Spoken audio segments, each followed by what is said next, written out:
Hello, it's Ade Ajayi. I hope you have settled down from the hustle and bustle of the new year 2020. Today, I wanted to share some ideas or insights on problem, insights by Alfred Eichen on problem. I've been studying Alfred Eichen's book. This book is titled That That Which Is. It's a very powerful, I would say it's a powerful book, very mind expanding, mind growing book. But it's not for everybody, especially those who feel not too good about the word God. If you find that word offensive, then this book might not be for you.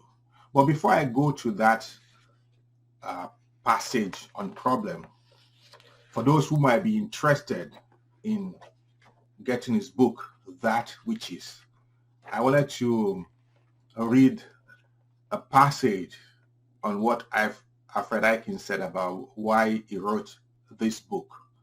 And it gives an insight, for those who really might want to explore reading this book. He says, Dear casual reader, leave this book alone, for you are sure not to like it.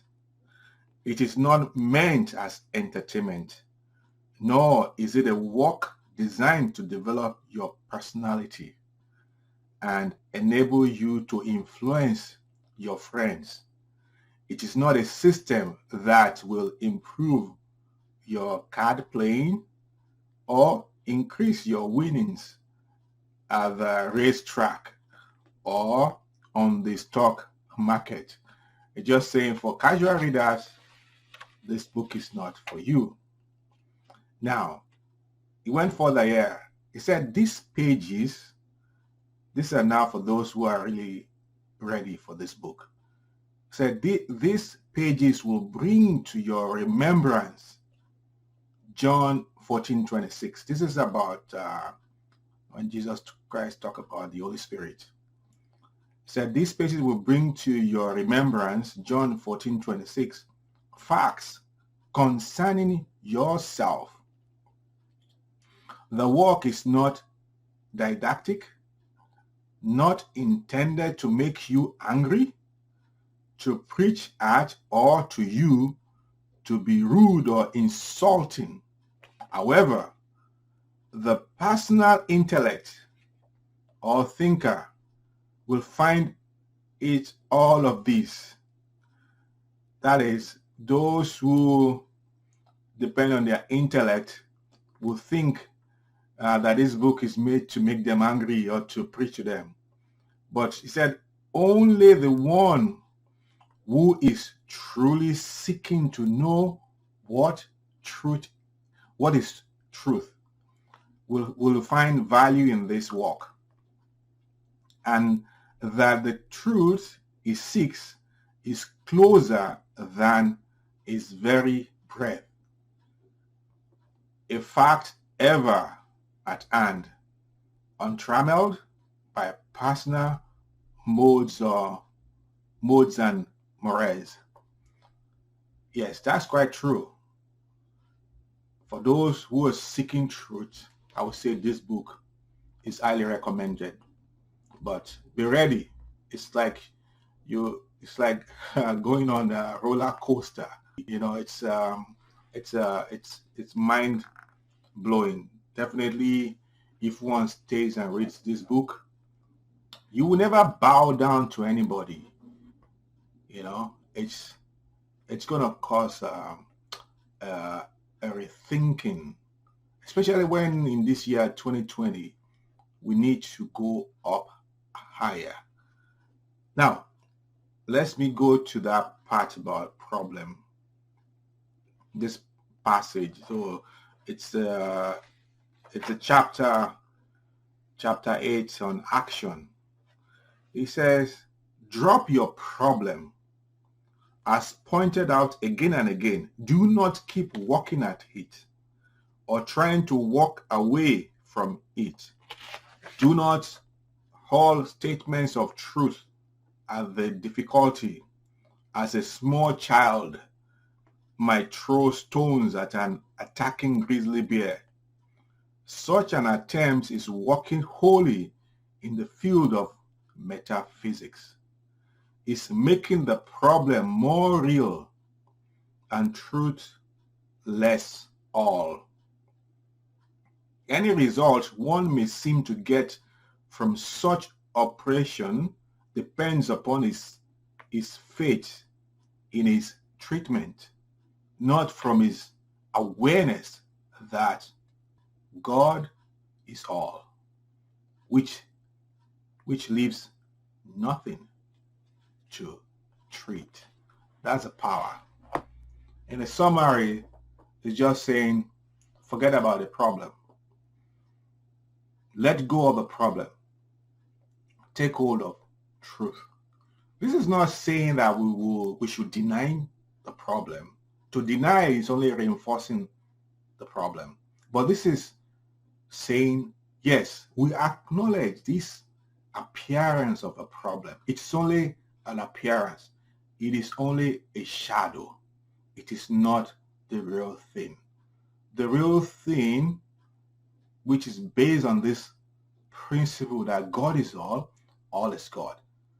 There can never be a problem in God.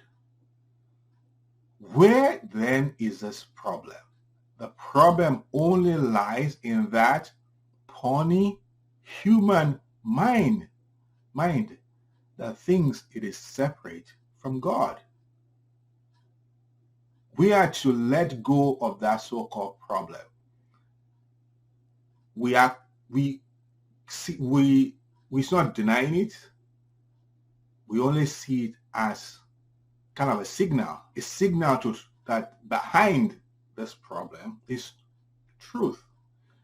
And if we now stay in truth and contemplate what truth is trying to come out of this so-called difficulty, and the more we stay in it, the more we see that,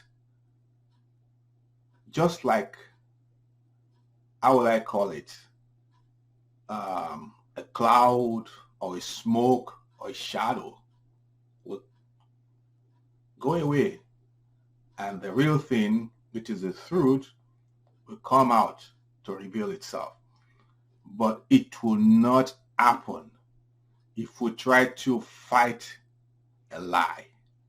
The more we fight the problem, the more we fight the lie, the more we are giving our own energy to that problem, and it becomes way bigger than ourselves. It has no power on its own. It's only the power that we release to it that makes it to look real in that human mind. And when we come up higher, as well, invited to come up higher and stay in truth, the problem will disappear. That is what basically Alfred Eichen is saying here. And I've been reading this book. I'll be sharing more, because the more, for me as well, being able to share it this way, I kind of, because it's a heavy thing, to begin to let go of all the old programming of the society that only trains us. It trains us to only see problems and to fight problems, to throw stones at problems. Whereas, why would you be throwing stones at shadows? It's not real. Yes, we don't deny it. We only see it for what it is, a lie. And then we ask ourselves, what is this trying to show me? What is this trying to tell me? And we now contemplate the truth behind it. And as we contemplate it, the truth that is real, which is perfection, will make itself known. That's what I wanted to share about this. I hope you got a couple of ideas. So let's make 2020 a year that will begin to think different, a year that will rise higher with a higher vision, a higher awareness of who we are. Thanks for listening. Bye.